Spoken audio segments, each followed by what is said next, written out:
ஷா அலாமையும் அதன் சுற்றுவட்டார பகுதிகளையும் இணைக்கும் LRT 3 ரயில் சேவை வரும் டிசம்பர் 31ஆம் தேதி தொடங்குகிறது என்று போக்குவரத்து அமைச்சர் அந்தனி லோக் தெரிவித்தார்.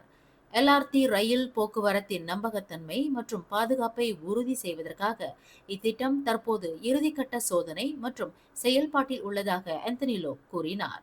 வெள்ளோட்டத்திற்கான தேதியை உறுதி செய்வதற்கு முன்பு போக்குவரத்து அமைச்சு, பிரசரானா மலேசியா பெர்ஹாட் அதிகாரிகள் இணைந்து பாதுகாப்பு அம்சங்கள், செயல்பாட்டின் நம்பகத்தன்மை மற்றும் தொழில்நுட்ப அம்சங்களுக்கு முன்னுரிமை வழங்கி வருவதாக அவர் குறிப்பிட்டார்.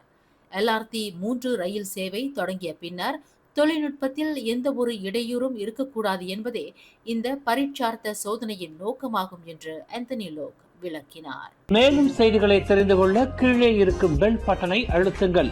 உங்கள் மகிழ்ச்சியை வெளிப்படுத்த லைக் மற்றும் ஷேர் செய்யுங்கள். தொடர்ந்து திசைகளோடு இணைந்திருக்க சப்ஸ்கிரைப் செய்யுங்கள்.